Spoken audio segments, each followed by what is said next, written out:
लोगों में गुरुकुल शिक्षा किस प्रकार होती थी। बालक जब गुरुकुल में पढ़ने के लिए आते थे तो हम उन्हें किस प्रकार पढ़ाते थे। इस प्रवचन गंगा में हम उन्हीं परिदृश्यों का निरंतर अवलोकन कर रहे हैं और साथ में देख रहे हैं कि शिक्षा का वो स्वरूप कैसा था जिससे पढ़कर हमारे ही पूर्वज प्रकट होते थे, जीवन को धारण करते थे। तो अब तक वेद की इन ऋचाओं में हमने पाया कि शिक्षा का उद्देश्य छात्र को उसका स्वरूप पढ़ाना था। और उन युगों में जिन कथाओं को आज हम पूरी ऐतिहासिकता के रूप में देखते हैं, पुराण आदि में भी, तो वहां शिक्षा का उद्देश्य था उन बच्चों को सचराचर से, उस कुदरत से जोड़ना, पर्यावरण से जोड़ना जो सत्य रूप में उनकी मां है। जैसे जैसे ये शिक्षा के रूप बदलते गए, हम संकीर्णताओं में केवल भारत ही नहीं, सारा भूमंडल संकीर्ण होता गया। विचार बड़े नहीं हुए, छोटे होते गए।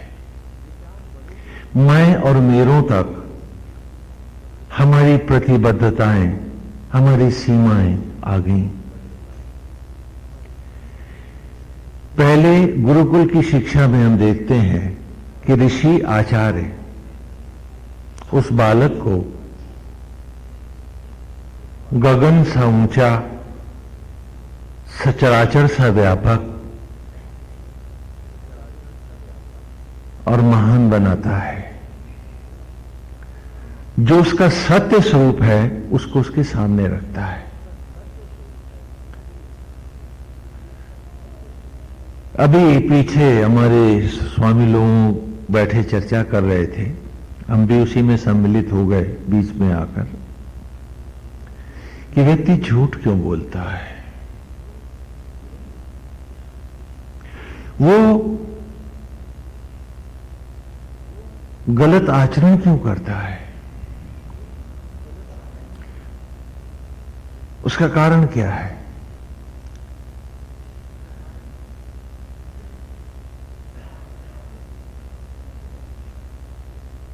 क्यों वो झूठ बोलता है? क्योंकि हम सबको बनाने वाला एक परम पिता परमेश्वर है, जो परम पुनीत है, पवित्र है, उससे हटके कोई सत्य नहीं है, वही सत्य है। और ऐसे परमेश्वर से उत्पन्न हम सब लोग झूठ क्यों बोलते हैं? अच्छा प्रश्न है।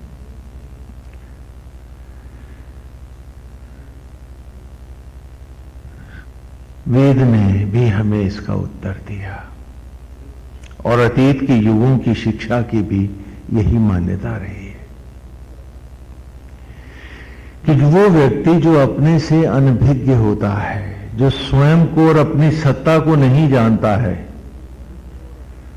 और न जानने की कमजोरी ही उससे झूठ बुलवाती है। हम अपने झूठ पर दंभ भी करते हैं कि स्वामी जी हमको संसार के साथ व्यवहार करना आता है। हम अपने झूठे आचरण पर भी दंभ कर लेते हैं। वो कोई बहादुरी नहीं, हमारी कमजोरी है। क्योंकि झूठ की बैसाखियों की जरूरत, अथवा किसी भी बैसाखी की जरूरत किसको होती है? पंगु को, अपंग को, जिसका पैर ना हो। तो जब हम मान लेते हैं कि हम पंगु हैं, जब हम मान लेते हैं कि हम कमजोर हैं, जब हम मान लेते हैं कि हम में कायरता छिपी है, तभी हम झूठ का सहारा लेते हैं। इसलिए हमने देखा कि वेद का ऋषि बालक को उसका सामूहिक व्यापक परिचय देकर लाता है। पिछली बार हम महाशिव की और कार्तिकेय की कथा को लेकर चल रहे थे। अब वो कथाओं का रूप थोड़ा बदल गया है, लेकिन आप सोचिए कि गुरुकुल में ऋषि बच्चों को सचराचर से जोड़ना है उसे, तो अलग अलग मंडलों में भी जहां जहां आध्यात्मिक शिक्षा के साथ जुड़े गुरुकुल हैं, वो अपने ढंग से प्रत्येक ऋषि बालक को सचराचर ही से तो जोड़ेगा। तो धरती पर सबसे ऊंचा पर्वत कैलाश है। कैलाश से नीचे फिर वो महाशिव को बिठाएगा भी कैसे? भगवान शंकर को। तो कैलाशवासी शिव की पत्नी है पार्वती। शिव और पार्वती ताड़कासुर को मारने के लिए सब देवताओं ने उनसे प्रार्थना करी है कि उनका पुत्र हो जो ताड़कासुर को मारे, और सारे देवता इसी बीच में पहुंच जाते हैं और शिव तेज जो है वो जल में प्रवाहित हो जाता है। ये आपने सीरियल में देखा। वस्तुतः हर पेड़ के बीच में शिव और शक्ति का ही तो रूप है वो। उन पेड़ों को किस माता के गर्भ में पालने को दिया हमने? नदियों में बहते रहे, जल में गोते खाते रहे, फिर जिस जंगल के किनारे पर आए हरी भरी वनस्पतियों में लहलहा उठे। तो हम बच्चों को पढ़ाते थे कि जैसे भगवान कार्तिकेय प्रकट हुए हैं उसी प्रकार सचराचर प्रकट होता है। इन पेड़ों में भी महाशिव को देखो, ये भी उन्हीं के पुत्र है। यज्ञोपवीत के समय हम कहते हैं हरे पेड़ पे नहीं चढ़ेगा, टहनी नहीं काटेगा, पेड़ों को क्यों? ये हम नहीं पढ़ाते, लेकिन तब हम उसे बताते थे कि इनका वंशज है तो बड़ा भाग्यवान है, तुझे तो माता का गर्भ भी मिला, उसने पाला भी तुझे। लेकिन ये शिव और शक्ति के तेज जो नदियों में बहते सैकड़ों मीलों दूर तक गए और फिर हरी भरी वनस्पतियों और वृक्षों में लहलहाए, इन्होंने तो वो सुख भी न देखा। जबकि ये इनको भी उसी ने उत्पन्न किया है जिसने तुझे बनाया है। क्योंकि जब तक संपूर्ण सचराचर को प्यार नहीं करेगा तू ईश्वर को प्यार नहीं करेगा और तू उसे पाएगा भी नहीं। गीता में भगवान कहते हैं कि हे अर्जुन, जो मुझे सब में देखता है उसी को मैं दिखता हूं, जो सिर्फ मैं और मेरों में मुझे देखता है उसे मैं नहीं दिखता, शैतान दिखा करता है। आज हमारा दुर्भाग्य है कि हम इन पेड़ों के प्रति, वनस्पतियों के प्रति ईमानदार नहीं है। जबकि गुरुकुल शिक्षा में से ही सुशिक्षित होकर जब हम निकलते थे तो हम पेड़ों की पूजा करते थे, इन नए नए पौधों को लगाते थे। और आज भी आप पेड़ों की पूजा में डोरियां बांध आती हैं, आरती कराती हैं, थाली घुमा आती हैं, लेकिन आपको याद नहीं रहता कि इन वनस्पतियों को जीवित रखना, इनकी रक्षा करना हमारा ऐसा ही धर्म है जैसा अपने भाइयों की, बेटों की, घर वालों की है। तो उस गुरुकुल शिक्षा का एक बड़ा ही सुंदर व्यापक रूप था जो हम यहां इन कथाओं में भी लेते रहे। और हर पौराणिक कथा में जिसे आप कोरा इतिहास समझ रहे हैं, इतिहास का रूप तो कालांतर में बना। कब बना? कि जब आपका इतिहास, जब विश्वविद्यालय ही फूंक दिए गए विदेशियों के द्वारा और सारे भोजपत्र जल गए, भोजपत्रों में ही आपका इतिहास था, सभी कुछ था, क्योंकि कागज और छापाखाना होते नहीं थे। बाकी जो ताम्र पत्रों में लिखा हुआ था वो भी गला करके विदेशियों ने अपने हरम के मेहराब बनवाए, अपनी ऐशगाहें बनवा ली। उन्हें उसमें लिखी लिखावट से कोई मतलब नहीं था। तो जब लुप्त हो गया इतिहास, तो अचानक धार्मिक ग्रंथों में इतिहास ढूंढने की इस मनोवृत्ति ने इतिहास जरूर खोजा, क्योंकि ये सारे घटनाक्रम इतिहास की ही पृष्ठभूमि से उभर के आते थे। लेकिन यहां इतिहास को हमने केवल उदाहरणार्थ लिया था, एग्जाम्पल के लिए, उदाहरण के लिए। लेकिन जब उनके रूपक बंधने लगे तो नाना प्रकार की कथाएं और जो ऐतिहासिक घटनाक्रम थे उनके नए नए रूप ऐसे ही प्रकट होने लगे जैसे हमने बाकी कथाओं के साथ किया। महाशिव की लीला सचराचर है, यही उन लीला कथाओं में दिख रहा है। और शिव चरित्र की पवित्रता को सर्वोपरि मानते हैं। और भगवान श्री कृष्ण भी, क्योंकि गीता का बहुत बड़ा भाग अर्जुन के लिए जो भगवान ने उपदेश किया है, कहा है असत्य अज्ञान लोभ मोह के साथ काम जयी हो। असत्य और अज्ञान के साथ, हाँ, इसको भी पहचान, क्योंकि ये ब्रह्मचर्य के ऊपर सभी ग्रंथों में बहुत लंबे चौड़े हमारे पास कथानक हैं, कथाक्रम हैं। इसी में एक कथा आती है, नाथ संप्रदाय की है, थोड़ा आज उसको भी ले लें, कि गुरु गोरक्षनाथ के जो गुरु हैं उनका नाम है मत्स्येंद्रनाथ। हाँ, जिसे अपभ्रंश हुआ और कालांतर में लोक भाषा में उनको मच्छंदरनाथ लोग कहते हैं। मत्स्येंद्रनाथ एक बहुत ही साधक सिद्ध है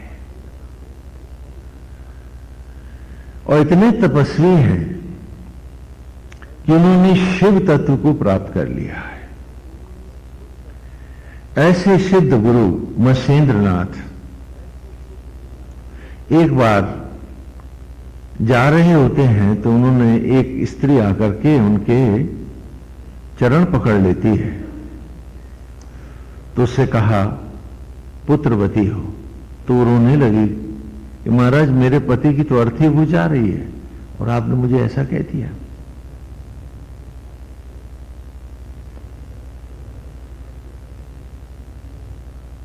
तो कहते हैं कि मत्स्येंद्रनाथ ने उस अर्थी को नीचे रखवाया और अपने तपोबल से उसे प्राण दिए और साथ ही उसे आशीर्वाद दिया कि उसका पुत्र होगा और जो पहला बेटा हो उसे मेरे पास भेज देना। और तब गुरु गोरखनाथ, बालक जो गोरखनाथ थे, वो प्रकट हुए और वे मत्स्येंद्रनाथ के शिष्य हो गए। वही मत्स्येंद्रनाथ कालांतर में एक रानी की मोह शक्ति में फंस जाता है और जब शिष्य और गुरु में वार्तालाप होती है, वो उसे समझाने जाते हैं तो वो नहीं मानता है। तब गोरखनाथ उससे कहते हैं कि जब आप ही कहते हो कि संसार के सुख हैं, इंद्रियां उसके भोगों के लिए बनाई हैं, तो ठीक है गुरुदेव आप भोगो, लेकिन मैं कहां जाऊंगा? आप ऐसा करो, मुझे भी अपने यहां नौकर रख लो। मैंने कहा ना कि कथाएं, जैसे कहते हैं हम हरि अनंत, हरि कथा अनंता, तो कथाओं के क्योंकि बीच में नाना प्रकार से दिखाते हैं। नाथ संप्रदाय के लोग अलग ढंग से, शैव संप्रदाय के लोग अलग ढंग से, फिर उनमें भी बहुत से उप संप्रदाय हैं, वो अपने अपने ढंग से दिखाते हैं। तो इसलिए मैं उन दुविधाओं में न जाके केवल संक्षेप में ही बाहर निकल रहा हूं, क्योंकि वहां नाना तर्क और प्रमाण उल्टे सीधे भी हो जाते हैं। तो कहा कि आप मुझे शिष्य रख लें, मैं कहां जाऊंगा? आप तो मेरे गुरु, आप ही की दया से मैं प्रकट हुआ, आप ही के कारण निर्जीव देह थी मेरे पिता की, उसको प्राण लौटे। तो गोरक्षनाथ ने कहा कि गुरुदेव मुझे आप अपने पास रख लो, मैं नौकरी करूंगा। तो कहा ठीक है।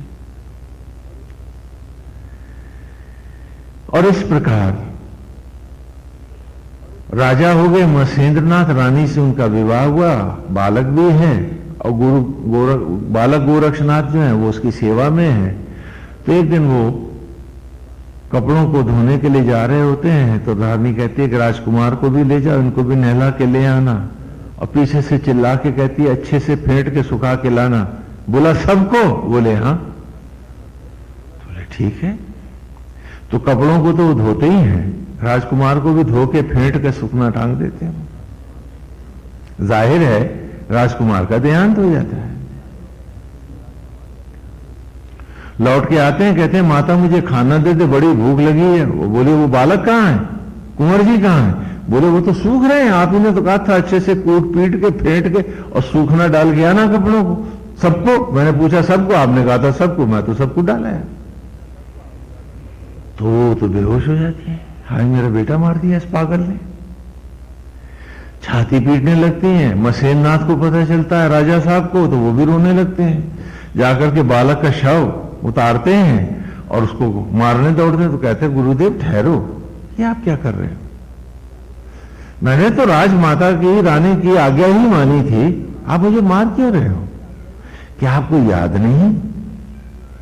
क्या आपको याद नहीं कि आपने मृतदेह को, शव को धरती पर उतार करके उसे प्राण दिए थे और आप ही की दया से मैं प्रकट हुआ, तो क्या आप इस बालक को प्राण नहीं दे सकते?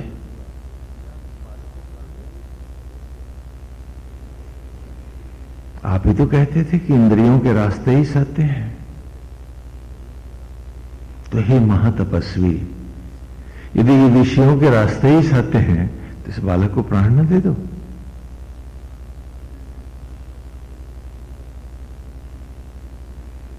तब मसेंद्रनाथ को भान होता है कि सत्य कहां है। ये वही मसेंद्रनाथ था और आज भी वही मसेंद्रनाथ है। और तब राह जाती हुई एक अर्थी को उतार करके उसे वरदान दे आया था और वो मुर्दा जीवित हो गया था और आज अपने ही बेटे के लिए प्राण को तरस रहा मसेंद्रनाथ है।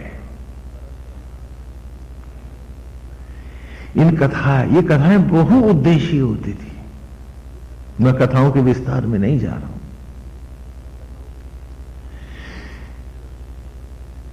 कि दूसरों को तुम क्या दोगे, अपनों को भी न दे पाओगे। असत्य और झूठ का साथ करने वाले दूसरों को क्या देंगे, वो तो अपनों के लिए भी महानिर्धन हो जाते हैं। मसेंद्रनाथ निर्धन खड़ा है। और तब बालक गोरखनाथ ने कहा कि रानी सुनो, पुत्र और पति दो में एक चुन लो, क्या चाहिए तुमको? बेटा या राजा मस, इसे छोड़ना होगा अगर उसको चाहती हो तो पुत्र मुंह में उसने कहा तू मेरा बेटा लौटा दे। और गोरखनाथ ने अभिमंत्रित करके उस बालक को पुनः प्राणदान दे दिया और उससे गुरु से भी कह दिया था कि या तुम इसे प्राण दो तो मैं तुम्हारा शिष्य हूं, और यदि मैं इसे प्राण पल्लवित करूं तो आज तुमको मेरा शिष्य होना होगा गुरुदेव। अब मसेंद्रनाथ ने स्वीकार कर लिया, बालक को जीवित करके। एक कथाएं हैं, अब इन कथाओं को नाना प्रकार से दिखाते हैं, हमें उसमें नहीं, हम केवल उदाहरणों को संदर्भों में रहें कि इनको दिखाने का, इन लोक कथाओं का उद्देश्य क्या था कि एक चरित्रहीन संस्कृति क्या हमें कुछ दे सकती है। मैं और मेरों के लिए भी देने को है हमारे पास। जब हम भटक रहे हैं, जब हम असत्य का साथ कर रहे हैं, जब हम अपवित्र आचरण में हैं, तो हम क्या दे सकते हैं? और काला कथा है कि फिर मसेंद्रनाथ शिष्य बने और बालक गोरखनाथ ही उनके गुरु कहलाए। और इस प्रकार वो नाना प्रकार के नाटक और ड्रामों में अतीत में दिखलाया करते थे। जाग मछंदर गोरख आया वगैरह वगैरह, बड़े अच्छे ड्रामे और नाटक होते थे शैव संप्रदायों के भी। तो वस्तुतः इन सारी कथाओं के पीछे एक ही भाव अतीत के युगों का, संत का, ऋषि का, धर्म का रहा है कि किस प्रकार तू अपनी कमजोरी और कायरता को छोड़ दे और सत्य के साथ हो जाए। इसीलिए हर एक कथा में इसी को दिखलाया गया। और ऐसा नहीं कि भारत में ही इन कथाओं को अमरता दी गई विस्तार दिया गया, व्यापकता दी गई। सारे विश्व में इन कथाओं की अतीत युगों में हमें चर्चा मिलती है और कुछ सत्य घटनाएं भी मिलती हैं। रूस की भी एक कहानी इसी के साथ जुड़ी है, थोड़ा उसका भी, क्योंकि उस संत ने भी बहुत अद्भुत साहित्य प्रकट किया। उन दिनों की बात है, रशा में, वो भी एक छोटा सा उदाहरण दे देते हैं कि जिससे आप समझो कि इन सारी कथाओं के पीछे, इन कथाओं को जीवित रखने के लिए इतिहास नहीं, हर व्यक्ति के जीवन को पवित्र करने का भाव ही प्रमुख है, मूल है। लेकिन कथाएं सत्य हैं, निसंदेह हैं, लेकिन वहां सुनाने का जो प्रयोजन है वो हर व्यक्ति के जीवन के कथानक को इन कथाओं के साथ जोड़ चरित्र को पवित्र करने की बात है। कि हम अपने आप को धोखा दे रहे हैं जब भी हम मैं और मेरा में, इंद्रियों में, झूठ, असत्य और अज्ञान में फंस रहे हैं। हम दूसरों को क्या देंगे, अपनों को देने के लिए भी हमारे पास कुछ नहीं है। हम उतने ही निर्धन हैं जितना मसेंद्रनाथ है, उससे भी कहीं अधिक। जार, रूस का सम्राट होता था, उसे जार कहते थे। और उसके जो दरबार में होते थे वो काउंट कहलाते थे, जो बड़े दरबारी होते थे, मतलब एक तरह से छोटे राजाओं के रूप में। उन्हीं में लियो नाम का एक बहुत खूबसूरत नौजवान है। लियो जब चलता है तो लोग स्तब्ध खड़े देखते हैं। वो इतना सुंदर और इतना शौर्यवान है और स्वभाव से भी विनम्र है कि उसको, काउंट को हर कोई प्यार करता है।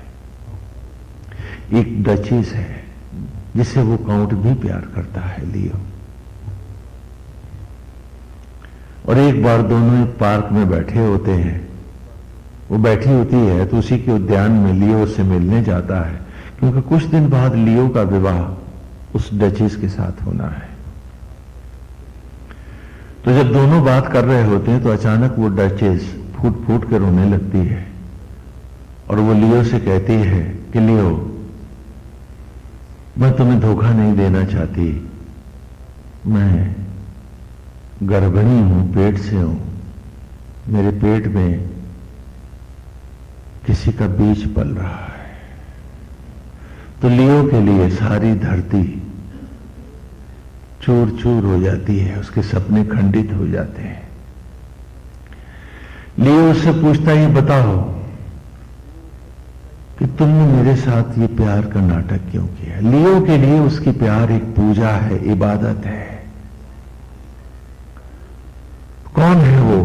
तो बताती है स्वयं जार है, सम्राट है।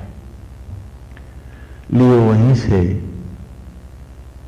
पागल सा हो जाता है, अपने कपड़ों को फाड़ देता है और विक्षिप्त सा जंगलों में भाग जाता है।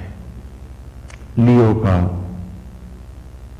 कोई पता नहीं चलता कि काउंट कहां गया।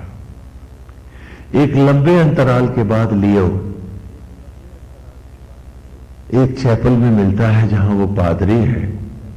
ये सत्य घटना है।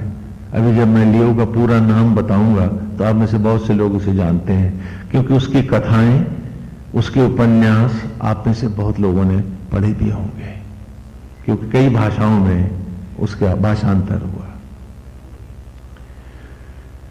लियो बिशप हो गया है, लेकिन वहां पर भी उसका मन नहीं लगता है। और वहां के नाटक, दिखावे, कि जहां केवल वस्त्रों तक धर्म सीमित है, जैसे हम लोगों के यहां भी बहुधा तिलक त्रिपुंड तक रह जाता है, मन धुल नहीं पाते हैं। तो ऐसा ही लियो वहां भी पाता है। तो विक्षिप्त होकर वो बिशप के अपने जो पद है उसका भी परित्याग कर देता है, वस्त्रों को भी त्याग देता है और वो एक सन्यासी हो जाता है। और दूर जंगल में एक गुफा बना करके, पहाड़ी गुफा में ही लियो अपना घर बनाता है और वहीं अकेला स्वाध्याय, चिंतन और तप करने लगता है। एक रात की बात है, पूर्णिमा है, सर्दी की, शरद पूर्णिमा के पास का ही समय है। रूस में बर्फ बहुत पड़ती है, चारों तरफ बर्फ फैली हुई है। एक क्लब की दावत से कुछ लोग स्लेज वहां एक गाड़ी होती है जिसे रेंडियर और कुत्ते खींचते हैं, तो बर्फ में वही गाड़ियां चलती हैं। तो उस पर बैठे हुए 4 लोग जा रहे हैं। उन चारों में 2 पूंजीपति हैं, भ्रष्ट, एक वकील है और एक सोसाइटी गर्ल है जिसका नाम है एलेना। तो ये चारों का स्लेज जब उस गुफा के सामने से गुजरता है दूरी पर से, तो वो वकील कहता है कि हेलेना, तुम्हें याद है वो लियो जो काउंट था? तो बोली हाँ, जिसकी खूबसूरती के चर्चे सारे रूस में थे। कहा वही अब यहां हरमिट होकर के, सन्यासी होकर के, फकीर होकर के वो यहां इस गुफा में रहता है। आज तक कोई भी स्त्री उसे झुका नहीं पाई। एलेना कहती है कि ये कोई बात नहीं है, मैं नहीं मानती इसको। तो वो तीनों 1-1 लाख रूबल की शर्त लगाते हैं उसे। जैसे यहां रुपया चलता है ना, अमेरिका में डॉलर चलते हैं, उसी प्रकार रशिया में रूबल चलते हैं, सिक्का। और वो तीनों शर्त लगाते हैं। तो कहती है कि मुझे यहीं छोड़ दो। स्लेज उसको एलेना को उतार के चल देती है और एलेना बर्फ में पैदल चलती हुई उसकी गुफा की ओर बढ़ने लगती है और स्लेज शहर की तरफ चला जाता है।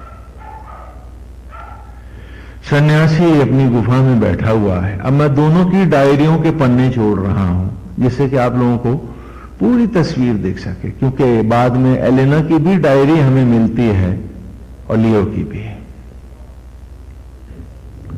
और ये दोनों पब्लिश भी होती हैं, बाद में इंग्लैंड में ही पब्लिश होती हैं।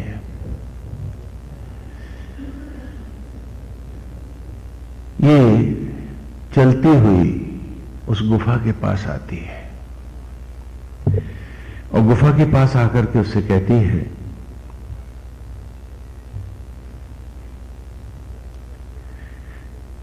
कि दरवाजा खोलो, मैं अकेली अबला नारी हूं। तो भीतर से वो उत्तर देता है, देवी मैं दरवाजा नहीं खोलूंगा, क्योंकि मेरी गुफा में इतनी जगह भी नहीं है कि तुम्हें मैं अलग से कोई स्थान दे सकूं।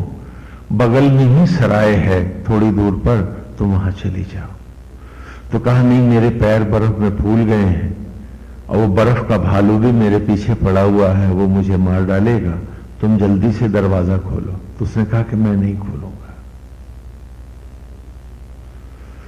तो वो रोने लगती है कि कैसे सन्यासी हो तुम, कैसा है भगवान तुम्हारा कि मेरे पैर सूज गए हैं, अब मैं तो चल भी नहीं पा रही हूं, मेरे कपड़े भी सब तार तार हो रहे हैं, बर्फ में भीग चुके हैं, और तुम हो कि दरवाजा नहीं खोलते हो। क्या तुम्हारा भगवान ये कहता है कि अबलाओं के साथ कभी भी मदद न करो, उनकी न्याय न करो? और इस तरह से वो कई तरह की करुण पुकार करती है। सन्यासी द्रवित हो उठता है और वो कहता है, नहीं देवी, मेरा भगवान अन्यायी नहीं है, मैं खोलता हूं द्वार, तुम थोड़ी देर रुक कर फिर मैं ही तुम्हें उस सराय तक छोड़ देता हूं। तो वो भीतर आती है और आकर कपड़े बदलने के नाटक में जो भी गलत आचरण है वो सब करने लगती है। तब वो उससे एक लकड़ी के छोटे से जो उसने हिस्सा कर रखा है उससे कहता है कि वो उधर चली जाए, और वो उसको अपने कपड़े भी दे देता है उधर। और वो कहती है कि वो रात भर नहीं जा पाएगी और नाना प्रकार के आचरण करने लगती है, आवाजें करती है। तो लियो लिखता है कि आज पहली बार मेरा भगवान में मन नहीं लग रहा है, जाने क्यों बार बार उसका चेहरा मेरे ऊपर सामने खड़ा हो रहा है। मुझे लगता है कि मेरे शरीर में बहुत कुछ ऐसा विचित्र हो रहा है जो नहीं होना चाहिए। हे भगवान मेरी रक्षा करो। और उधर वो बराबर मेरे को अपनी ओर आकृष्ट कर रही है, वो ऐसी ऐसी बातें कह रही है जिसके कारण मैं उसकी ओर बार बार खींचा जा रहा हूं। अब वो उसी प्रकार लियो को प्रेरित करती है, तो लियो उससे कहता है कि अच्छा मैं आता हूं, मैं आ रहा हूं। और लियो उसके दरवाजे की तरफ न जाकर के गुफा के बाहर के दरवाजे की ओर बढ़ता है, तो वहां सांकल में एक कुल्हाड़ा टांग रखा है उसने। कुल्हाड़ा भालू से लड़ने के लिए रूस में करीब करीब उस जमाने में हर घरों में सांकल के साथ ही रहता था कि भालू कभी भी आक्रमण कर सकते हैं, बर्फ के भालू। तो वो उस कुल्हाड़े के ऊपर अपना हाथ कस के मारता है, अंगूठा कट के दूर जा गिरता है।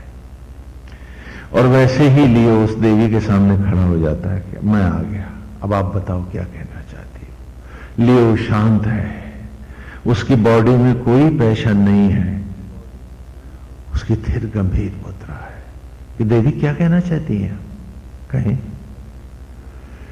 एलेना जब देखती है उसका हाथ कटा हुआ और उस हाथ पर एक अंगूठा नहीं है, खाली खून की धारा बह रही है, तो वो चीख उठती है और बाहर दरवाजे की तरफ भागती है उस अंगूठे को लेकर के, और वो बर्फ पर पागल सी दौड़ती चली जाती है। इस सन्यासी का नाम है काउंट लियो टॉल्स्टॉय।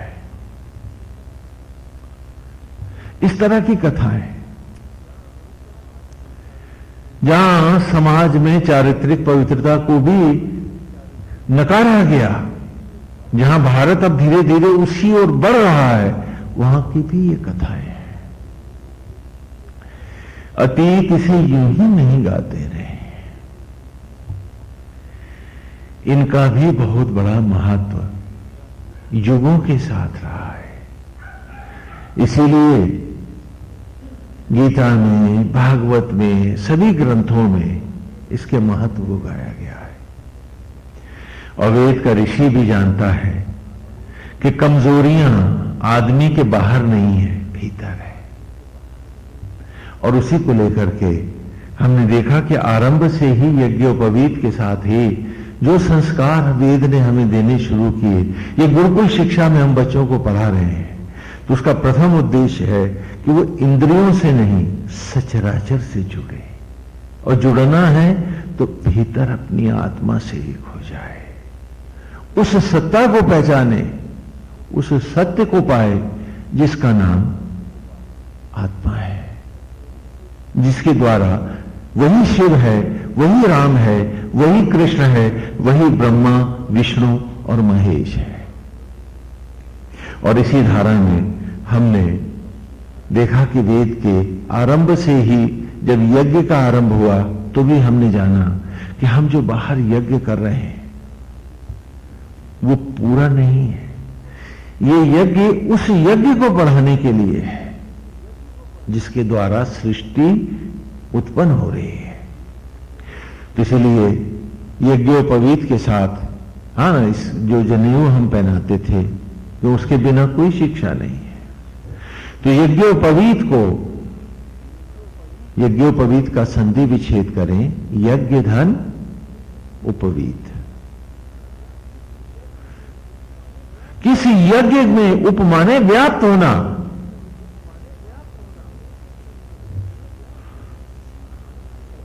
यहां यज्ञ से पवित्र हुआ आप अर्थ लगा लेते हैं, गलत है।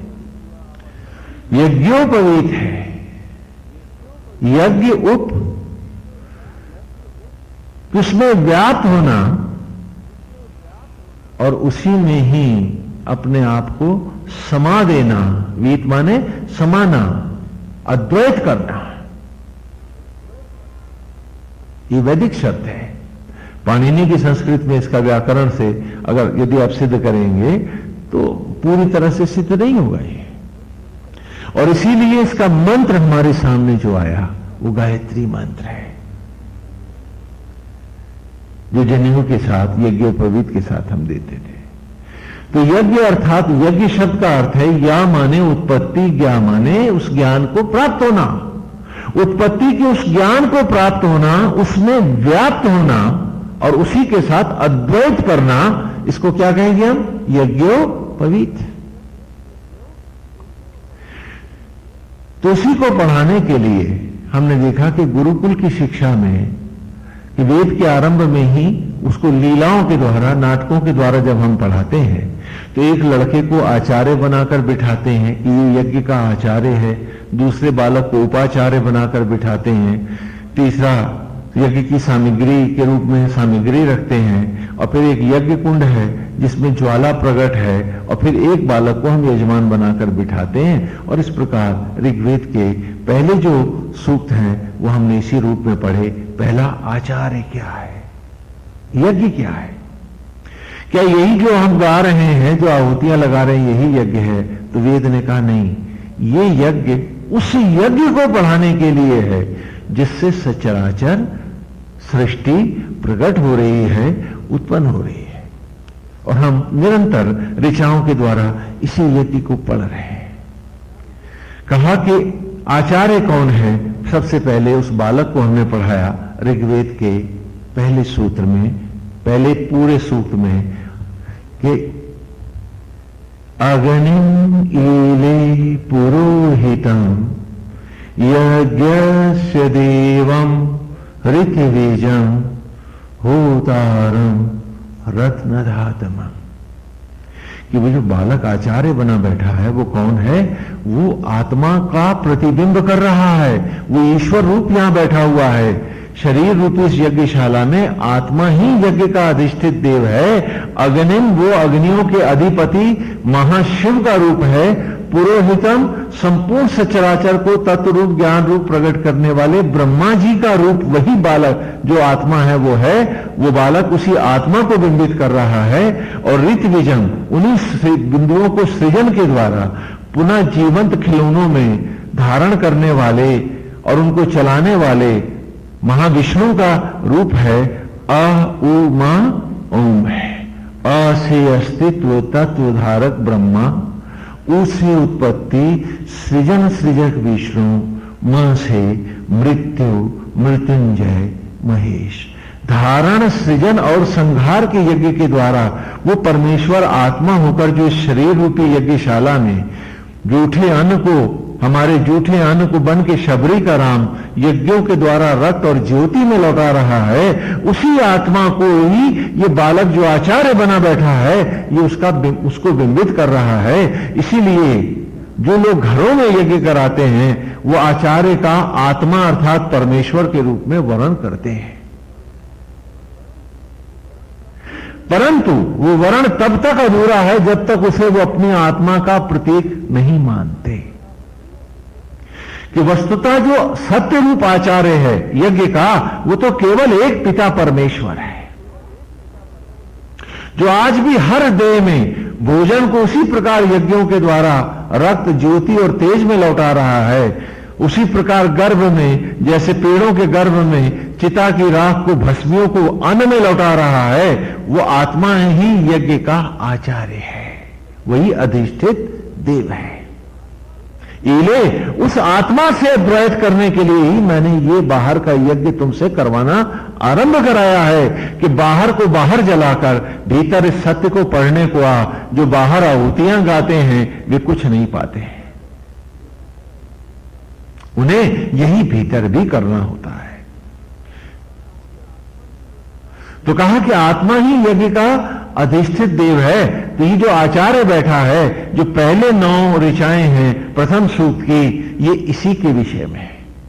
तो हमने पूरा सूक्त उस विषय में पढ़ा कि आत्मा ही यज्ञ का अधिष्ठित देव है। आ से अस्तित्व तत्व धारक ब्रह्मा, ऊ से उत्पत्ति सृजन सृजक विष्णु, मां से मृत्यु मृत्युंजय महेश। धारण, सृजन और संहार के यज्ञ के द्वारा बारंबार सचराचर को हर ओर प्रकट करने वाला शिव शक्ति कहूं, शिव और पार्वती कहूं, विष्णु और लक्ष्मी कहूं तो, और ब्रह्मा और सरस्वती कहूं तो बात एक ही है। हर बार मेरा इशारा, हर बार मेरा संकेत तुम्हारे भीतर बैठी उस पवित्र आत्मा के प्रति है। और यदि आज तुम उसके नहीं हो तो तुम किसी के नहीं हो। दूसरे सूक्त में हमने पूछा कि चलो ईश्वर रूप आचार्य आत्मा ही मेरा आचार्य है, तो ये जो उपाचार्य बना के लड़का बिठाया है ये कौन है?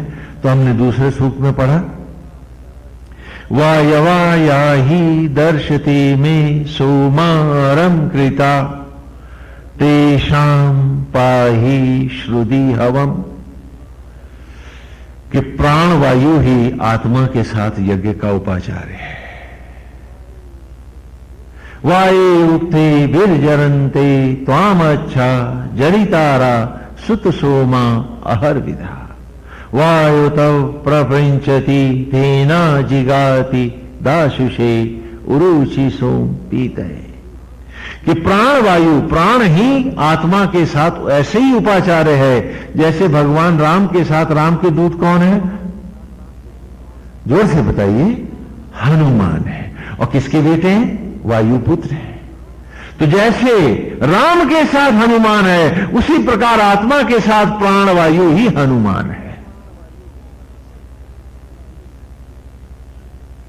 यही यज्ञ का उपाचार्य है। तेरा जो प्राण वायु है वो यज्ञ का उपाचार्य है। और यही सचराचर में वायु तो प्रपंचति, कि संपूर्ण सीम सार सचराचर में धेना जिगाती, संपूर्ण यज्ञों के आप ही उपाचार्य हैं, प्राण वायु हैं। दाशे, हर यज्ञ का उपप्रतिज आपके अतिरिक्त कोई दूसरा नहीं होता। ये तो प्रतीक है जो बालक बिठाया है। उसी प्रकार जैसे बाहर का यज्ञ केवल उस आत्म यज्ञ का प्रतीक है, यज्ञ तो यहां हो रहा, तेरे भीतर हो रहा है।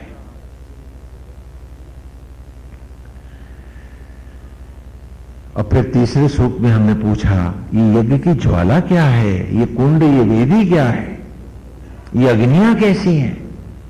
चलो आचार्य समझ में आया, उपाचार्य समझ में आया, ये जो यज्ञ की अग्नि है ये क्या है? तो उत्तर दिया, अश्विना यज्वरी ऋषो द्रवत पाणी शुभस्पति पूर्वभुजा चनश्यतम। ब्रह्म ज्वाला ही यज्ञ की ज्वाला है। और यही दुर्गा है, यही पार्वती है, यही सरस्वती है। इसी के गर्भ से सचराचर प्रकट होता है। कोई मां है जो एक उंगली बनानी बता दे मुझको? किसी बाप को तन का एक रोया बनाना आया? अरे ये आत्मा, ये पिता है, यही बनाता है। और ये ब्रह्म अग्नियां यही देवकी हैं। देव माने आत्मा, देवकी माने आत्मज्वाला। ये ब्रह्म अग्नियां ही देवकी हैं जो आज भी अन्न को शिशु में और उसी प्रकार राख को नाना वनस्पतियों में, नाना जीवों में लौटा रहे हैं। तेरा, मेरा, हम सब का यही परिवार है। तो अश्विना यज्वरी ऋषो, कि हे महाज्वाला, हे ब्रह्म ज्योति, यज्ञों के द्वारा संपूर्ण सचराचर का बारंबार उद्धार करने वाली, मेरे और हम सब के सचराचर के अंतर में प्रज्वलित होने वाली हे आत्मज्वाला, तू ही सबकी मां है, तू ही मेरी मां है। और फिर कहा, अश्विना पुरुदंससा, तू ही देवकी है, तू ही कौशल्या है। कौ माने असंख्य, शल्या माने शूलों को धारण करने वाली। तेरे अतिरिक्त राम की जननी भी फिर कौन होगी? तू ही संपूर्ण देवताओं को भी प्रकट करने वाली है, हे ब्रह्मज्वाला। तब कहा, दसरा युवा कवा सुता न सत्या व्रत वरेशा आयातम रुद्रवर्तनी, कि हे रुद्र की पत्नी, हे महाज्वाला, हे प्रलयंकर की प्रलय, मेरे अंतर में भी प्रज्वलित हो और मुझे अब मनुष्य रूप से अगले देव रूप की ओर जाने दे। मुझे पुनः यज्ञ कर, क्योंकि जो तेरी अग्नियों में समाता है उद्धार उसी का होता है। बाहर तो सामग्री का उद्धार हो रहा है, मेरा उद्धार कब होगा? सामग्री जल भी गई तो इसमें मेरा उद्धार कहां है? सामग्री का उद्धार होगा। मेरे कुछ भाव पवित्र होंगे, मेरा कुछ कल्याण जरूर हो जाएगा, लेकिन मेरा संपूर्ण उद्धार कब होगा? और तब चौथे सूक्त में जब हम आए तो उन्होंने हमको बताया, मैं चाहता हूं कि आप पाठ दोहरा लें, तभी आगे बढ़ने का आनंद मिलेगा। चौथे सूक्त में हमने पूछा, ये जो सामग्री रखी है ये क्या है? तो कहा ये तन ही सामग्री है, ये शरीर ही तो सामग्री है। जो पहले भस्मी के रूप में सामग्री बन के यज्ञ हुआ था तो अन्न में लौटा था, और वो अन्न ही जब यहां यज्ञ हुए थे तो शिशु का रूप पाए थे। ये तन सामग्री यहां है और जीवन का हर क्षण सामग्री है। और इस ब्रह्म अग्नियों में इस देह को अर्पित होना है, जीव को आत्मा के साथ अपना परिवार बसाना है, वर्ण करना है। यही जीवन का मूल है। तो स्वरूप कृतनु नूतये सुदुघामेव गोदुहे जुमसी देवी देवी। ये सामग्री सवन करे उपना सवना गही सोमस्य सोम पापे गोदाय द्रेवतो।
जब सामग्री यज्ञ से पहले पवित्र की जाती है तो उस स्नान का नाम सवन है।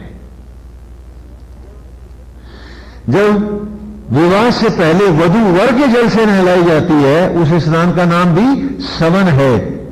और जब बालक उत्पन्न होता है और उसका पहला शुद्धता का स्नान कराया जाता है, उस स्नान का नाम भी सवन है। और जब मृतदेह को नहला धुलाकर हम चिता की लकड़ियों पर लेटाते हैं, तो उस स्नान को भी सवन स्नान ही कहते हैं।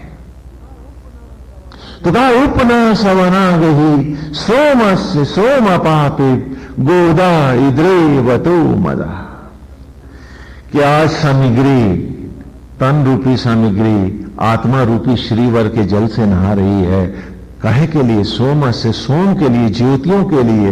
और सोमपा ज्योतियों का ही जल है, और जो दुल्हन है ये जीव है, आज उसी का आचमन ले रही है।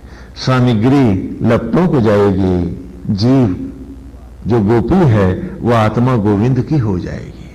आज मेरा मुझसे मिलन होगा, ये तन मंडप बनेगा। और कैसा अद्भुत मंडप है कि श्रीवर ने स्वयं बनाया है, नारायण का बनाया है। कि सारे लोगों में ऐसा कोई लोग नहीं है जो इस शरीर में नहीं है। कोई ऐसा भाव, कोई ऐसी नदी, कोई ऐसा ग्रह नक्षत्र और सूर्य नहीं है जो यहां नहीं है। और उन संपूर्ण सचराचर को बनाने वाला स्वामी भी तो आज, नारायण भी तो दूल्हा बनकर आत्मा होकर मुझ में विराजमान है। तो रे जीव, रे बुद्धि, चल गोपी बन, गोपाल से मिल। तो तन सामग्री है। अब फिर 5वें सूक्त में हमने पूछा कि वो जो बालक बैठा है, कहा यही तो गोपी है, यही यजमान है। तो 5वें सूक्त में हम सब ने यजमान को और उसके धर्म को पढ़ा कि आत्मेता निषिगत इंद्रमभि प्रगायत सखाया स्तोम वासा। कि आकर बैठ जा रे पास, इस आत्मा रूपी आचार्य के पास, और दे आहुतियां असत्य की, अज्ञान की, लोभ की, मोह की, सब कुछ जला दे, सब कुछ मिट जाए और तू अंतर्मुखी हो, आत्मा श्रीवर के साथ अद्वैत पाए। और मिलेगा भी कहां? मिलन कहां हो रहा है? कहा पुरुतमम पुरुणाम ईशानम वार्याणाम इंद्रम सोमी सचासते। कि पुरुतमम, लोकों में भी सर्वोत्तम लोक ये शरीर है, जिसे मैला कुचैला विषयों से, झूठ से, प्रपंच से, इंद्रियों के दुराचार और व्यभिचार से तू मैला किए है। अरे ये तेरा मंदिर नहीं, तो इस धरती पर तेरा न तो कोई भगवान है, न तेरा कोई मंदिर है, न तेरा कोई धर्म है, न तेरा कोई आचरण है। पुरुत्तम, लोकों में भी सर्वोत्तम लोक है। पुरुणाम ईशानम, और उन महान पवित्र लोकों में भी महासूर्य लोक है, क्योंकि जहां स्वयं परमेश्वर, शास्त्र सूर्यों को तेज देने वाला जगमग है। और ईश्वर यहां क्यों बैठा है? वार्याणाम, तेरा वर्ण करने के लिए स्वयं आत्मा होकर प्रभु विराजे है। और तू है कि 10 इंद्रियों को 10 मुंह बनाए, दशानन रावण की तरह बाहर बाहर भागता फिर रहा है। अरे खेत खलिहान साथ ले जाएगा, जमीन मकान साथ ले जाएगा, या औलाद जाएगी तेरे साथ, पगलाया घूमता है तो क्या जाएगा? क्या जाएगा? एक बार पूरी ईमानदारी से पूछ तो अपने से कि क्या जाएगा? क्यों बोलता है झूठ? क्यों नहीं पहचानता अपने आप को? और एक बहादुर की जिंदगी, एक परिपक्व जीवन, एक मैच्योर लेवल ऑफ लाइफ में क्यों नहीं आता? कब तक ये बौना, ये पंगु, ये विकलांग बन के जिएगा तू? पूछ अपने आप से।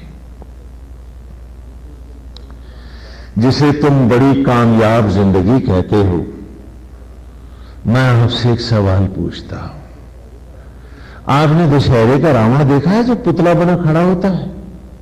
50 रस्सियां बंधती हैं, बांसों से सहारा देते हैं, तब वो बड़ा सा रावण खड़ा करते हैं, नहीं करते क्या? अच्छा, उसमें से एक रस्सी कट जाए तो क्या होगा? और तुम्हारी एक मकान की या खेत की रस्सी कट गई तो डॉक्टर बुलाना पड़ेगा। तो उस मुर्दा लकड़ी के बौने रावण में और तुम में फर्क क्या है? पूछो अपने आप से। बैसाखियों के बिना वो भी खड़ा नहीं रह सकता, और बैसाखियां हिली तो तुम भी धराशायी हो। आत्मा बैसाखी नहीं है, आत्मा दंड नहीं है, ब्रह्म दंड नहीं है पास तुम्हारे। मट्टी के सहारे जी पाओगे तुम? इतनी बौनी जिंदगी, और कहते हो कि तुम मनुष्य हो? पूछो अपने आप से कि कितने बौने। खेत को आराम है, चैन है, तुम बेचैन हो। पौधों में भी वही शांति है, गोविंद है, तुम अशांत हो। कि फसल गई तो क्या होगा? हां, बाजार भाव गिर गया तो दुकान चौपट हो जाएगी। क्या ये दुकान तुम्हारा मोक्ष है, जिंदगी है? और आज अगर आत्मा कह दे कि वो भोजन को रक्त में नहीं बदलेगा, तो पेट भर खाना भी कहां पचा पाओगे? पेट फट जाएगा, मर जाओगे। लेकिन नहीं, हम सब जानते हैं, लेकिन हमारी कायरता, हमारी कमजोरी हमें भौतिक जगत में निमित्त होकर और ईश्वर की जगह में पूर्ण आसक्त होकर, प्रभु में आसक्त होकर पूरी तरह उसमें डूबकर जीने भी तो नहीं देते। ऐसे भी तो जिया जा सकता है वेद ने कहा, लेकिन नहीं। फिर हमारी सियानेपन का, हमारी समझदारी का, हमारी चतुराई का क्या होगा? उसे कहां बेचेंगे हम? दिखावा कहां करेंगे हम? और वही नहीं कर पाएंगे तो फिर जीने का तो मतलब ही नहीं रहेगा ना। हाँ, हमारी शान ही नहीं होगी। क्या बात है। और इन ऋषियों ने बताया कि वहां जहां ढूंढ रहा है सहारे, वो स्वयं है बेसहारे। तो तेरे को क्या देंगे सहारा? हमेशा डरा रहेगा, चिंतित रहेगा, दुख में रहेगा, कल का डर तुझे आज मारेगा, तो कभी शांति नहीं पाएगा। शांति तो गोविंद में है, और गोविंद तेरे भीतर है, वही सब में बैठा है। या तो उसका हो कि जी पाएगा, और या इन बौनी बेसहारा बैसाखियों के सहारे जी पाएगा। बैसाखी जो अपना भी सहारा नहीं हो सकती, वो तेरा सहारा बन जाएगी। ये कल्पना ही तो है तेरी।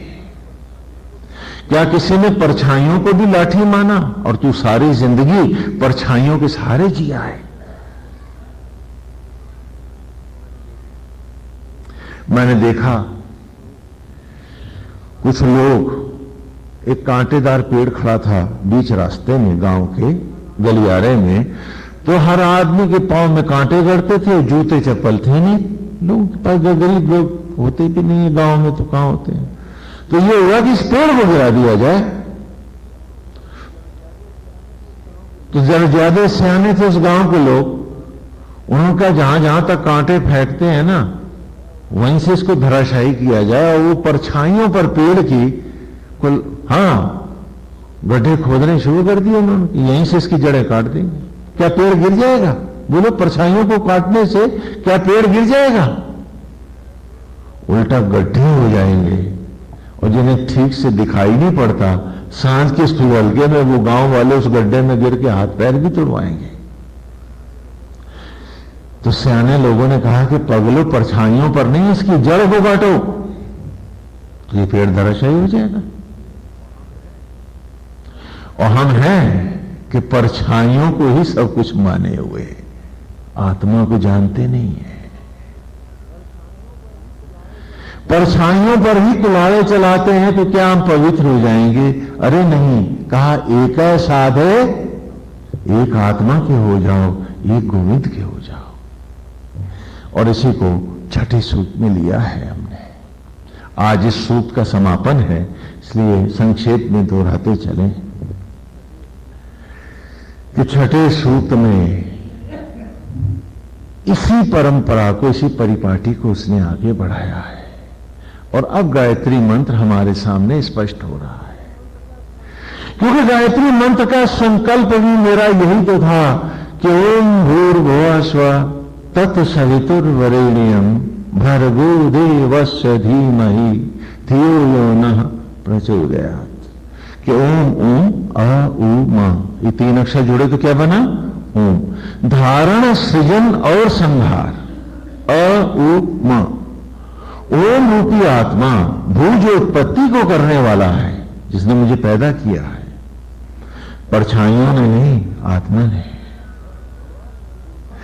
हाँ, भुआ उत्पन्न किए हुए को धारण करने वाला है, जो आज भी मेरे भोजन को रक्त में बदल रहा है, जो आज भी मेरे लिए मट्टी से अन्न ला रहा है। और स्व माने आत्मा, और जो आत्मा होकर आज भी मेरी ज्योति है, आंख है, रोशनी है, मेरा सर्वस्व है, मेरा स्थायित्व है, जिसके हटते ही मैं नहीं हूं। मट्टी जा रही है फलाने की, मैं नहीं हूं। स्व माने आत्मा। तो ओम भुआ स्व तत्सवितु, ऐसे सूर्य के समान तेजस्वी स्व आत्मा का वरेण्यम वर्ण करता हूं। कैसे वर्ण करता हूं? जैसे पत्नी पति का वर्ण करती है। लेकिन नाटक करती है वो। और ये छठे सूक्त की ऋचाओं में है, भर्गो देवस्य धीमहि, कि जो भरतार है ज्योतियों का, जो मुझे ज्योतियां देने वाला है, जो मुझे देवत्व की ओर ले जाने वाला है, धीमहि, जो मुझे बुद्धि प्रदान करने वाला है, हाँ, और उसे प्रकाशित करने वाला है, ऐसे आत्मा श्रीवर का वरेण्यम मैं वर्ण करता हूं। अर्थात आत्मवत, आत्मयज्ञार्थ, आत्मसेवार्थ जीने का प्रण करता हूं। और डाल लिया डोरा गले में और रहे आसक्त तुम। तो ये डोरियां हैं, ये यज्ञोपवीत है, मुझे बतला तो दो तुम। और इस जनेऊ के बिना तुम ब्राह्मण नहीं हो, शूद्र हो। ब्राह्मण के घर भी पैदा होते हो तो सूतक बनता है, और जब तक जनेऊ नहीं होता ब्राह्मण के घर में भी उस बालक को शूद्र ही माना जाता है 11 वर्ष तक। तो तुम ब्राह्मण कब हुए थे? इस सूत्र से हुए थे, और इस सूत्र को ही तुमने लज्जित किया है, तो काहे के ब्राह्मण हो? पूछो अपने आप से। क्योंकि ब्रह्म के, आत्मा के मार्ग का अनुसरण ही जब नहीं किया, आत्मा की राह तुम गए ही नहीं, तो तुम ब्राह्मण कब थे? झूठे दंभ लिए घूमते थे। ये और बड़ा पाप था तुम्हारा।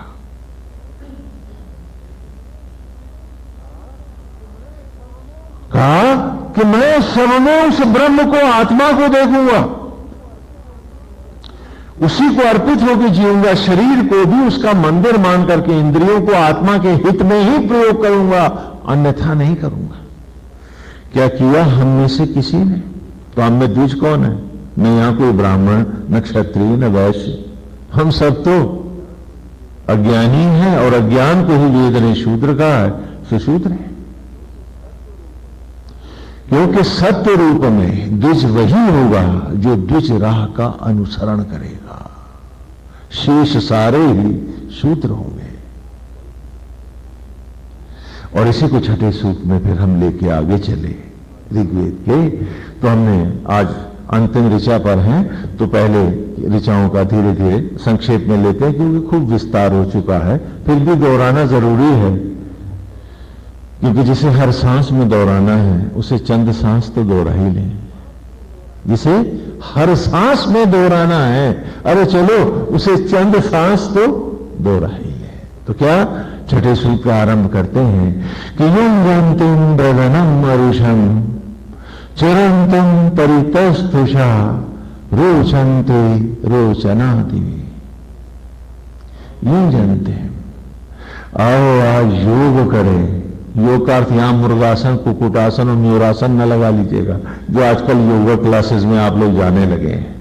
अगर मुर्गासन, कुकुटासन, म्यूरासन, शीर्षासन ही योग होते तो सर्कस के जोकर योगी राज होते, और हमारे गांव का नट जो रस्सियों पर नाचता है वो तो नारायण हो जाता।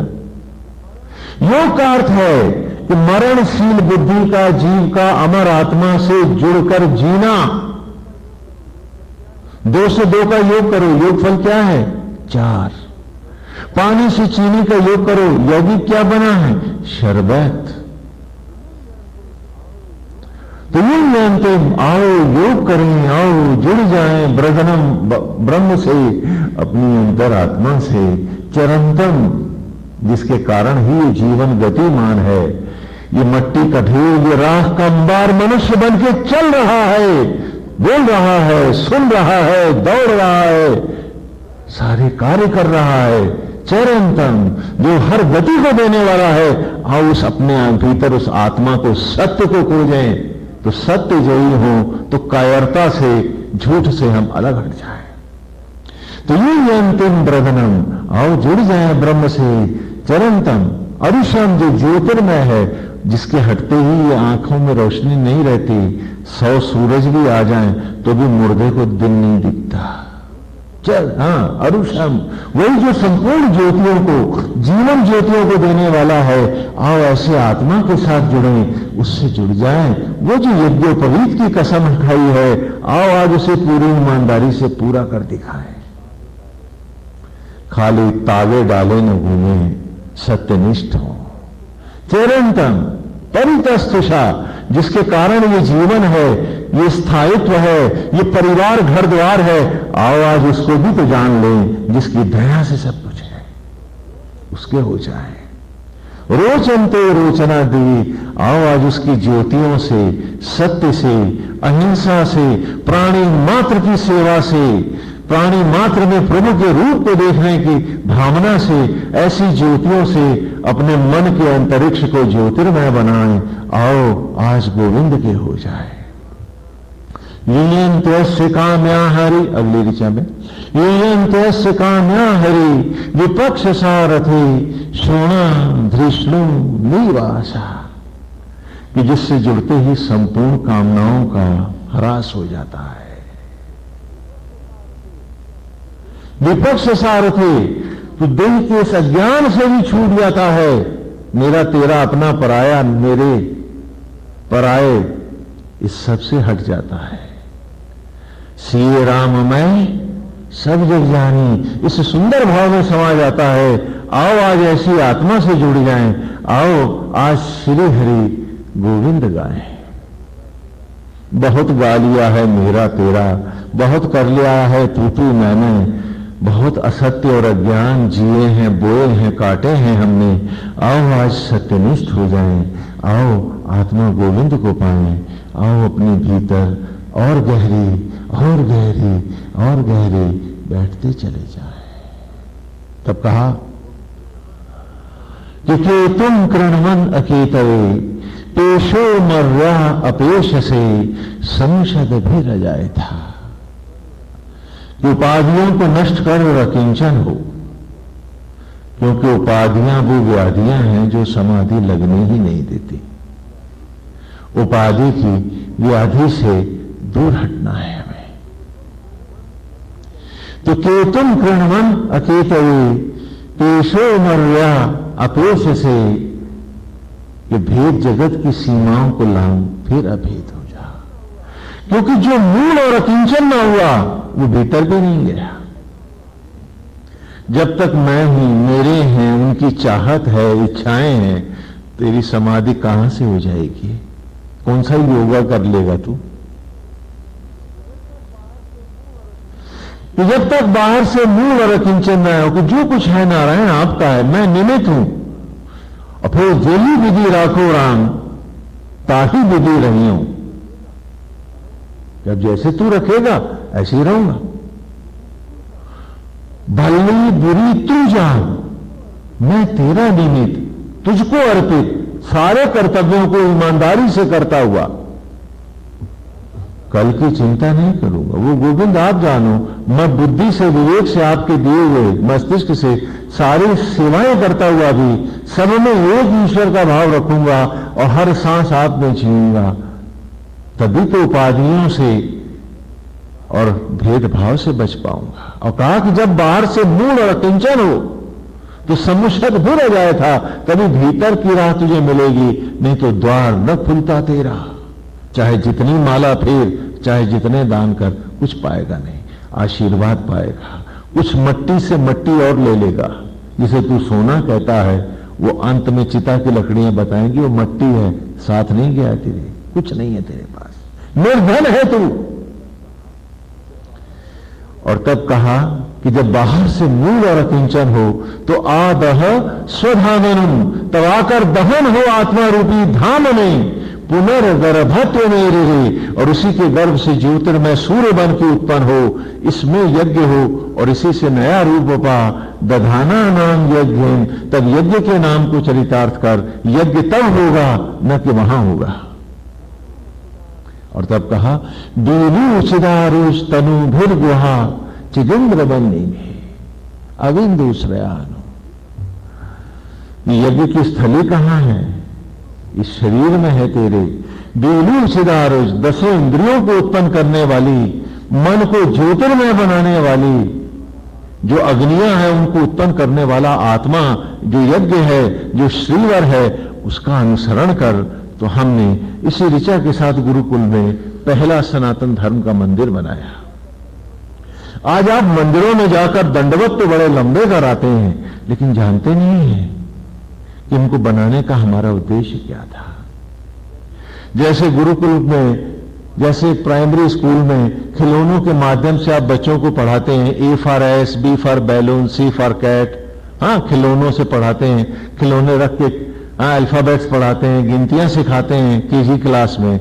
उसी तरह हमने भी गुरुकुल की केजी में इसी ऋचा के साथ मंदिर बनाए थे कि बालक जैसे ध्यान में बैठता है तो पलथी के जैसा ही हम सबसे पहले मंदिर का चबूतरा प्लेटफॉर्म बनाते हैं, फिर धड़ के जैसा गोल कमरा रखते हैं, सिर के जैसा गुंबद है, जटाओं के जोड़े सा कलश है और आत्मा जैसी प्राण प्रतिष्ठित मूर्ति है और जीव रूप यजमान खड़ा किया है। कल्पना कीजिए मंदिर की कि वेद ने आप ही को एक मंदिर के रूप में दिखाया है जिससे आप अपने आप को पढ़ सकें। तो आप पढ़ने तो गए नहीं थे, लॉटरी निकलवाने गए थे या किसी का बुरा चाहने गए थे और अपना भला मांगने गए थे।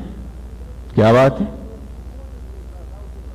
जैसे पूर्व जो दूसरा था उसे भगवान ने बनाया नहीं था, तभी तो आपके मन में उसके लिए बुरे भाव आ गए थे। क्योंकि हर भाव जो बुरा तुम्हारा किसी के लिए भी आता है, याद रखो नारायण के लिए आता है, क्योंकि आत्मा होकर भगवान ही उसे पाते हैं।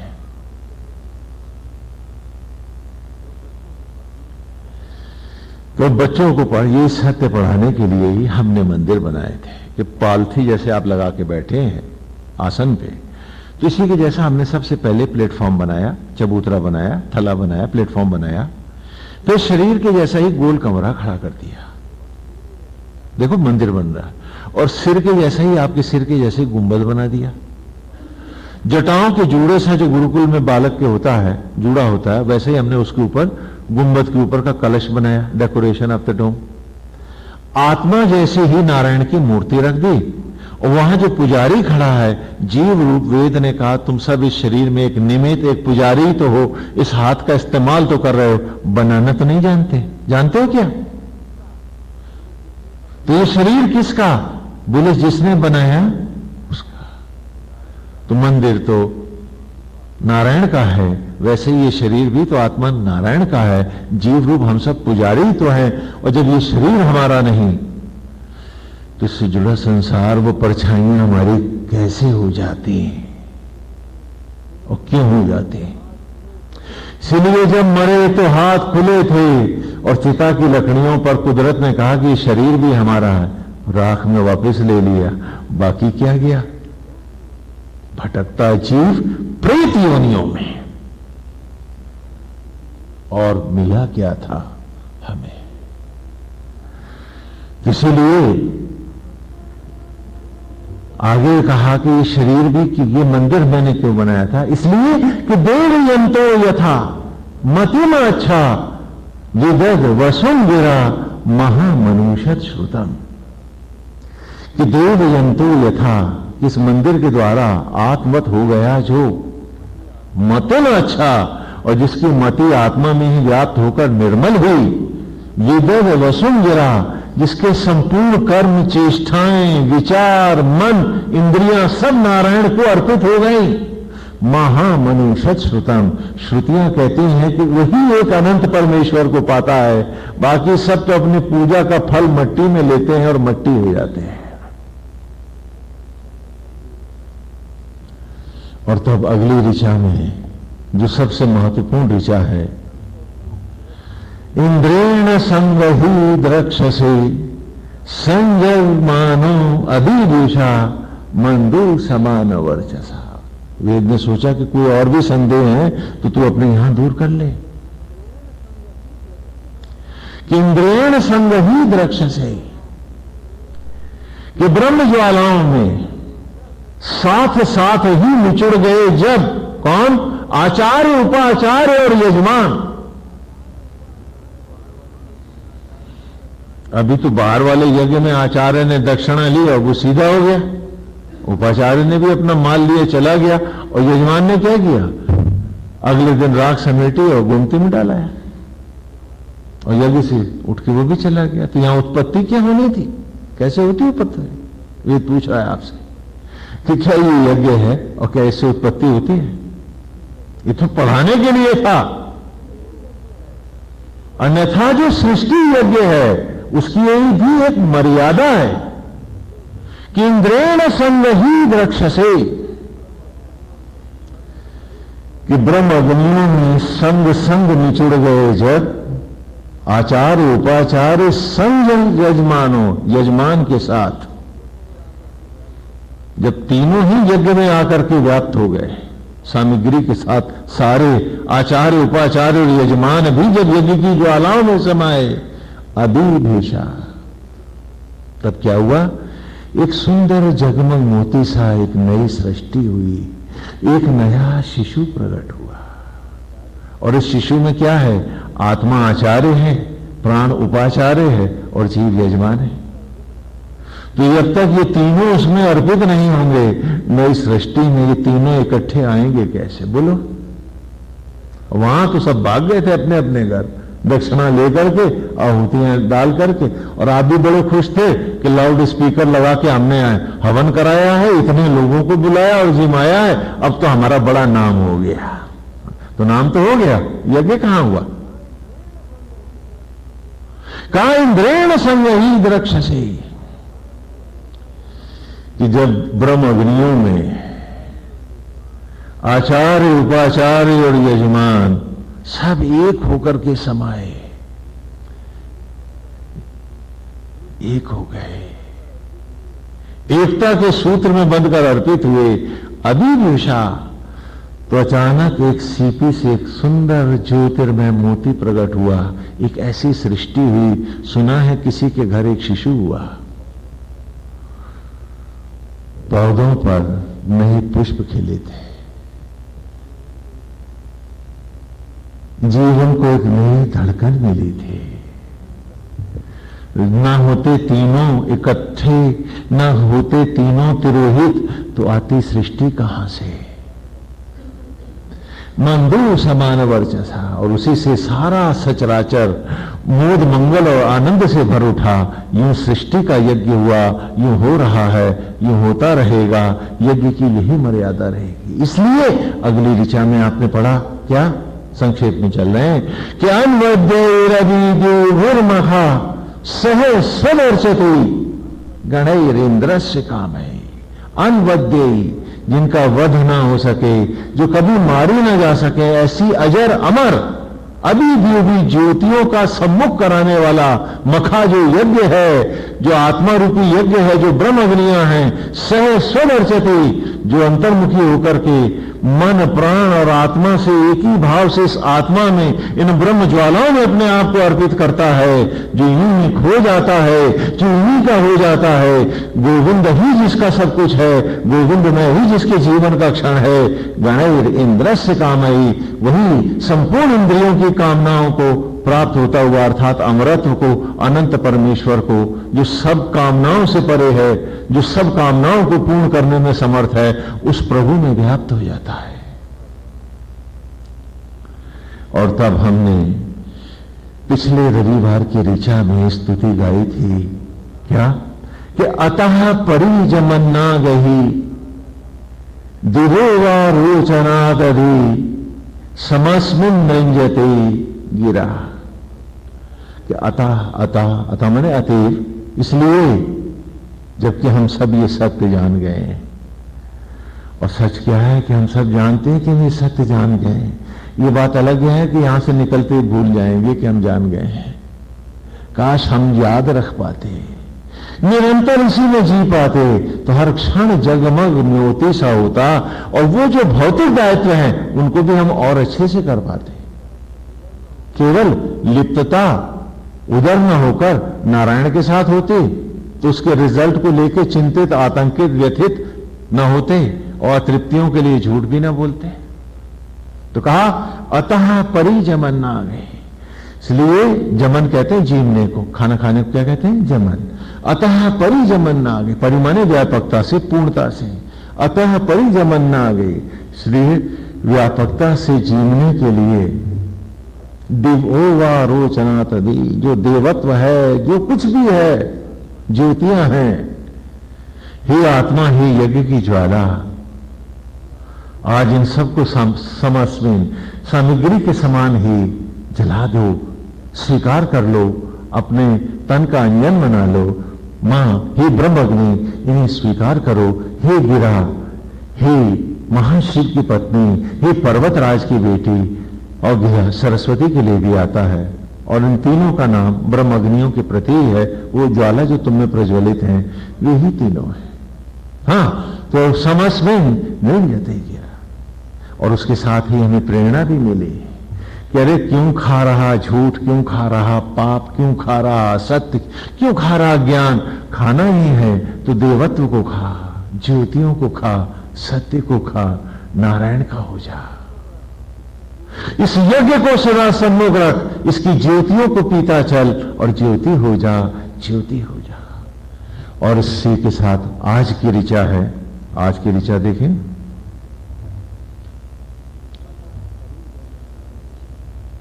अतः परिजमन ना गही, दिवो वा रोचना तदी, समस्मिन निरंजते गिरा। ये ऋचा पिछले रविवार की है। अब आज की ऋचा में आए, इतो वा सातिनी मही, दिवो वा पार्थिवात अधि, इंद्रम महो वा रजसा। हम सब डरते हैं मौत से। अवेद का ऋषि यहां कह रहा है, जिसे आना है उसे तो आना है। जो खुशियां आई थी तो हमने स्वागत किया था, इसे भी खुशी मान के क्यों नहीं स्वागत कर सकते? इस मौत को क्यों ना अमृत में ढाल दे? वो रात जो गहरी अंधेरी भटकने वाली है, चल उसमें आत्मा की रोशनी जला ले। फिर रात कहां, अंधेरी कैसे, कौन आया, कौन गया? आत्मा में जो खोया तो नित्य हो गया। तो कहा इता, इता शब्द का अर्थ है इतोवा है ना, इतो का इता, हाँ सर्ग लग जाएगा। इत मानी होता है गत, बीत गया जो, भूल गया जो, मिट गया जो, इता।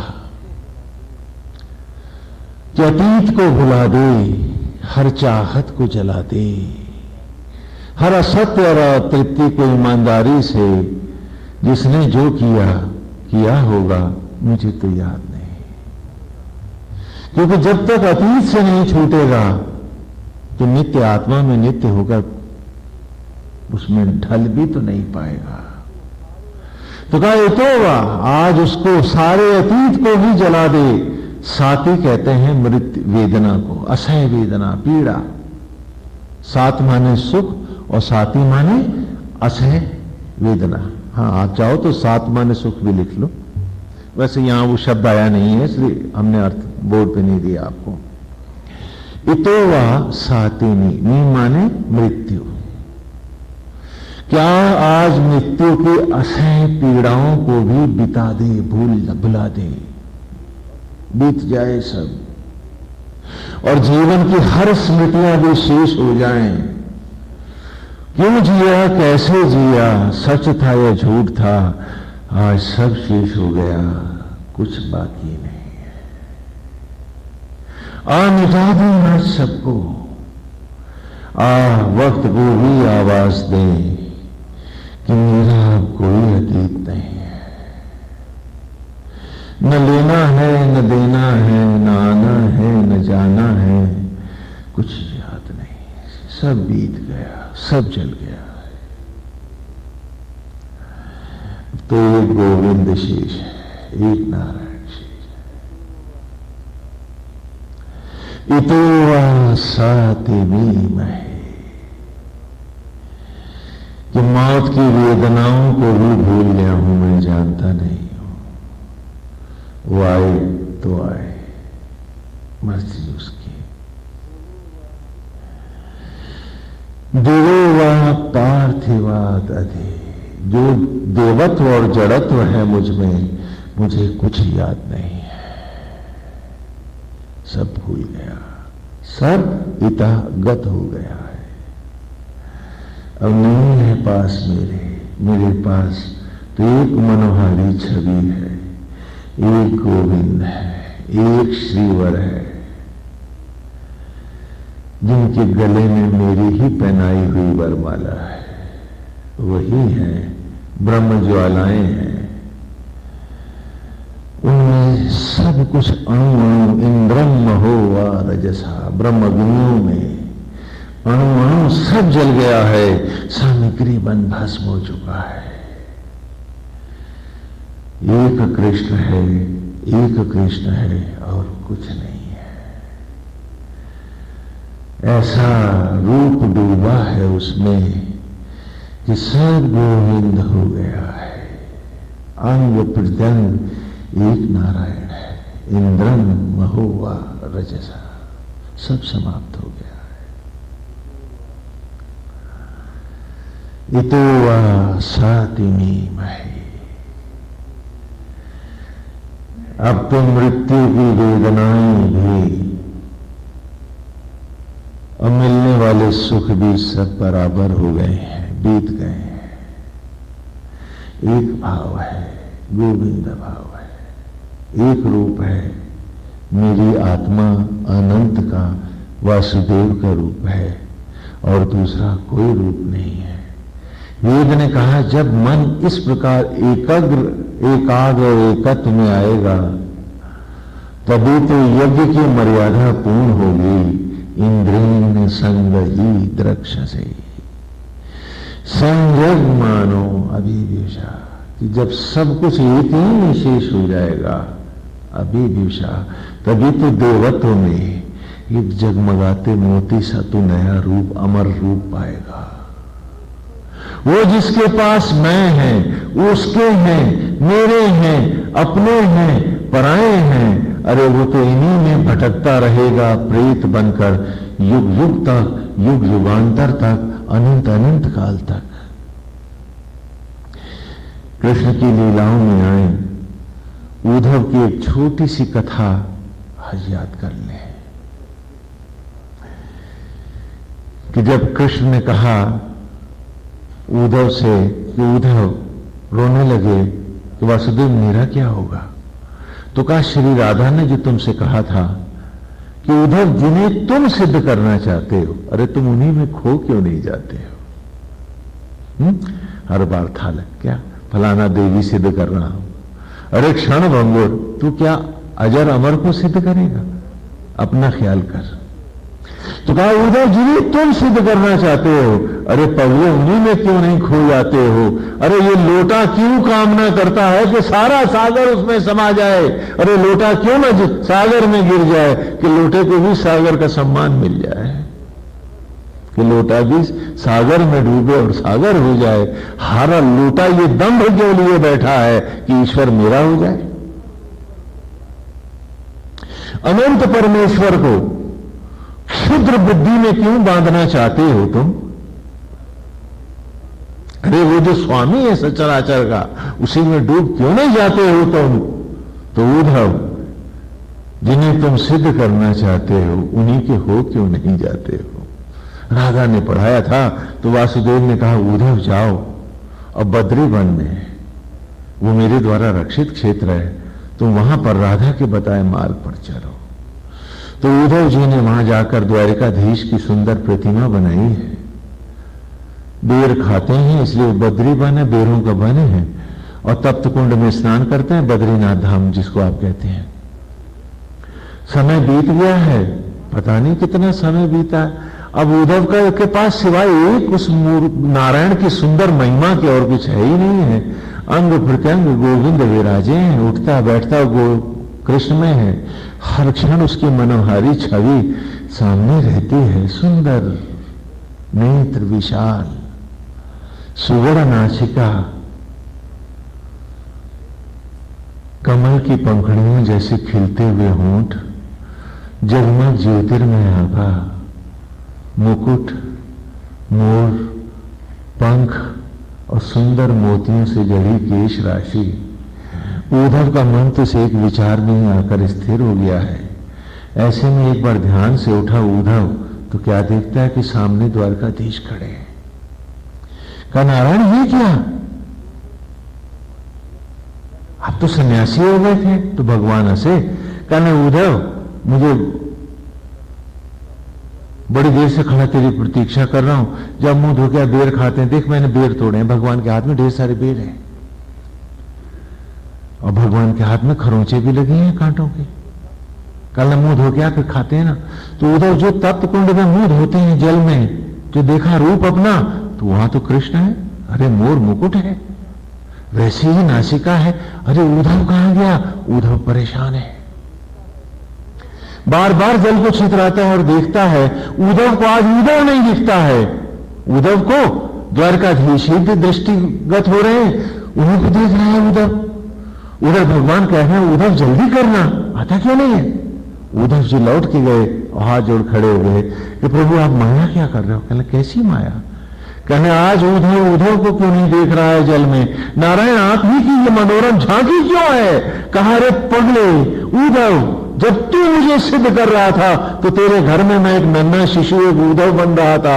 आज जब तू मुझ में डूबने आया है तो बता मुझसे हटके अब तेरा रूप कौन सा है? अरे उद्धव आज तू ही कृष्ण है। अब भगवान अंतर्ध्यान यही वो ऋचा है। आज अनजाने ही हम इसी ऋचा पर उतर आए हैं। ये वेद की ऋचा है। और आज भी बद्रीनाथ धाम में 6 महीने भगवान श्री कृष्ण की पूजा होती है। बद्रीनाथ कृष्ण है और 6 महीने उद्धव की पूजा होती है। उद्धव जो गोपाल हो गया। तो वही आज की ऋचा है कि तो वह सातिमीम है। उद्धव को पता ही नहीं चला कब उद्धव मरा, वो मृत्यु की वेदना कब आई उद्धव जानता ही नहीं है। वो तो उद्धव से कृष्ण अचानक हो गया था। इतो वा सातिमीम है दिवो वा पार्थिवात अधि इंद्रम महो वा रजसा। कि अतीत खो गया, सब लुट गया, कुछ जानते नहीं। मृत्यु की वेदनाएं भी कब आई और गई कुछ पता न चला। जो जड़त्व था, जो पुण्य था, जो पाप था, उसका भी कुछ हिसाब नहीं।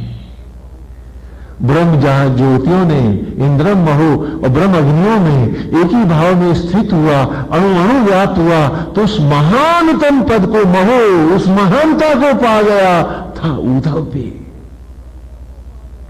इंद्रम महो व रजसा। ये राह हमारी है, हम सब की है और जा रही है अंधेरों की ओर। प्रकाश भीतर है, जाने क्यों आने से डरते हैं हम। एक कायर की जिंदगी जीते जीते इस कदर रम गए हैं उसमें कि एक वीर योद्धा की, एक बहादुर की जिंदगी जीने से कतराते हैं हम सब लोग। जबकि वेद की ऋचाएं कह रही हैं कि तो वह सातिमीम है, कि जिसने सब कुछ नहीं जलाया। कैसे? इंद्रेण संगहित रक्षसे। क्या आत्म ज्वालाओं में जल गया जिसका सर्वस्व। कौन कौन जला? तन सामग्रीवत जला, हर क्षण आसक्तियां जली, विचार जले, अतीत जला, सब कुछ जला। और आचार्य उपाचार्य के साथ यजमान भी उसी यज्ञ कुंड में समा गया। अभिवेशा तो फिर एक नया मोती, एक जगमग ज्योति सा एक नया जीवन यज्ञ के द्वारा सृष्टि प्रकट हुई और सारा सचराचर चहचहा उठा, लहलहा उठा, जैसे तीसरे सूक्त में हम पढ़ के आए हैं कि विश्व देवासु अप्तरा सुतमांतवत पूर्णया उसरा इव स्वसराणी। कि हमारा आत्मा ने, ज्योतियों ने जब उस बालक की देह में ज्योतियों का आकाश चला, तो जैसे प्रातः होते ही पक्षी अपने घोंसलों में कलरव करने लगते हैं, उसी प्रकार उस शिशु का भी के अंदर से भी अंतर से कलरव प्रकट हुआ और वो रोया। उसके भीतर